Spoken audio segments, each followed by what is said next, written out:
दुनिया में आपने अपनी जन्नत तो बर्बाद कर दी, ये कि आपको कोई इस्लाह करने वाला नहीं, आपको समझाने वाला कोई नहीं है, शायद आपसे कोई डरता हो, पर ये कि अल्लाह किसी से नहीं डरता। मरने के बाद इस बात का जरूर आपसे जवाब लिया जाएगा। कमाते हैं और कुछ खुशियां अपनी जिंदगी के साथ लेकर जीते हैं, बहुत सारे ख्वाब बना लेते हैं, पर ये अफसोस कि उस बूढ़े माँ बाप को घर से बाहर निकाल देते हैं और 2 वक्त की रोटी देने तक का नहीं सोचते।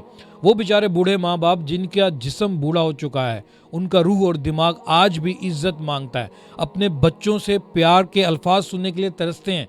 अगर वो कोई आपको नसीहत अच्छी करते हैं तो आप गुस्से में उन्हें घर से बाहर निकाल देते हैं।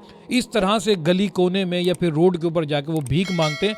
अफसोस की बात है, अफसोस की बात है, मुसलमान होने के बावजूद भी हम लोग अपने माँ बाप को इस तरह से छोड़ देते हैं और वो जाकर कचरे में से इस तरह से खाना वगैरह खा रहे होते हैं। जब आप छोटे थे तो इनके कपड़ों के ऊपर पेशाब कर देते थे, सर्दी होती थी, गर्मी होती थी, ये कहीं से भी कोशिश करके आपको दवाई ला कर देते थे, अपनी बाहों में समेट कर रखते थे।